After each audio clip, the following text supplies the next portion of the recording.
Bracing for more U.S. tariffs on Wednesday, Donald Trump calls it Liberation Day. Germany is pushing back. From the German embassy in Ottawa, I'm Mercedes Stevenson, and the West Bloc starts now. As the next devastating round of tariffs from President Trump are expected this week, Germany is one European country saying enough. We sit down with the German ambassador to Canada later in the show. But first, the federal horse race. We'll have the latest polls on the issues, parties, and the leaders. Plus, hear about explosive concerns developing inside the Conservative Party.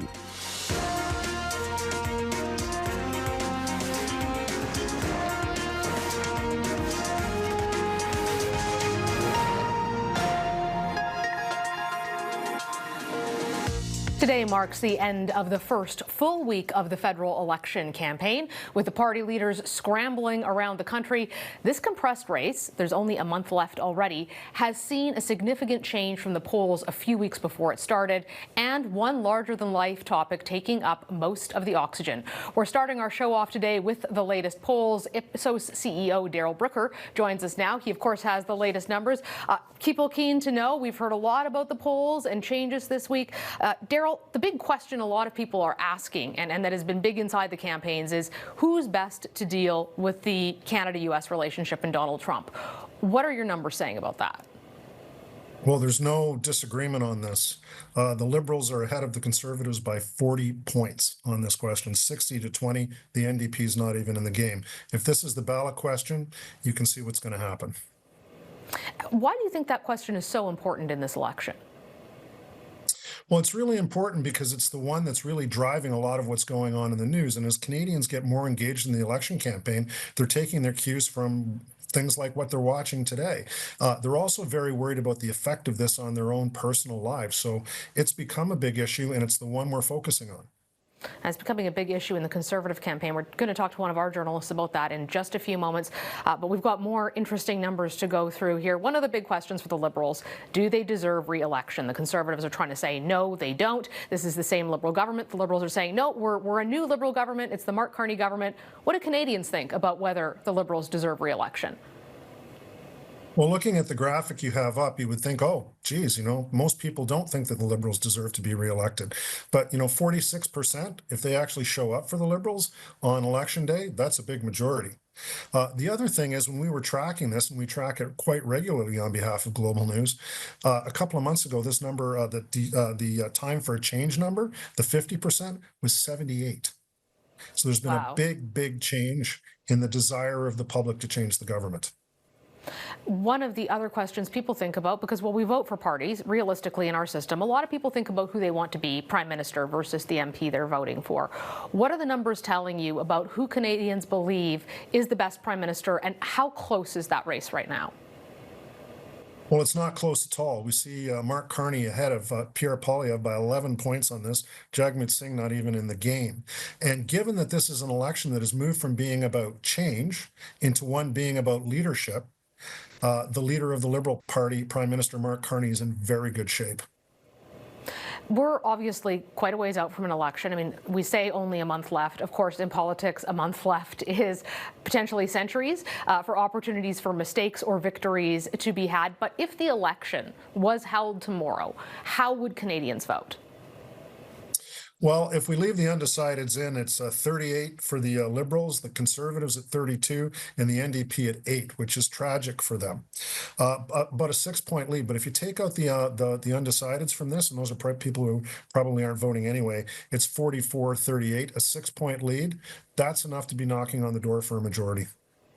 That's the next question I had for you. Is, I know it's always tough to tell majority minority, but there was a very clear Conservative majority that we were headed for before Mark Carney came in as the leader. Things have changed drastically. How certain do you think those majority minority numbers are, and how they might play out? As you said earlier, there's a lot of time to go here, and particularly when you're dealing with a leader that people are just getting to know. The things that you're going to be talking today about on the rest of the show, these are things that could cause some of these numbers to change. And so you're going to have to keep a really close look on what's going on. It's very volatile. And I think anybody saying that they know how this is going to end at the end of April is probably should wait before they make their prediction. One last question for you, Daryl. Tory support is often underestimated in polls. We saw this in the U.S. election. We saw it recently in the Ontario election here.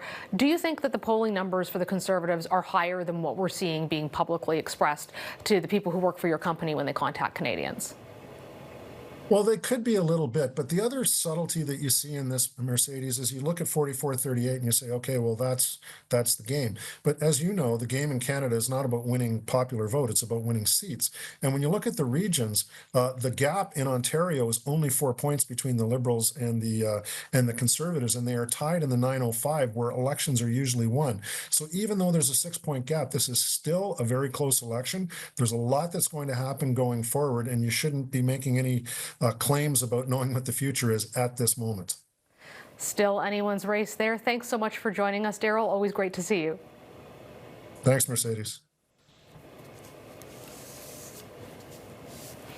Joining us now is Global's online national reporter, Alex Boudelier. We're just going to get him onto set here. He's been speaking to several Conservative insiders about the turmoil inside the party, and he is going to give us the latest details. Now, looking at those polls, we're seeing the Conservatives dropping in the views of voters. But there are apparently big concerns about the direction of the party within its own ranks. Top Conservative strategist Corey Tenaik was heard at a speech in Toronto on Thursday. He was ripping apart Pierre Poilievre's campaign for not focusing on the massive ballot box question, Donald Trump's tariffs. You've got to get on the ballot question that is driving votes, or you are going to lose.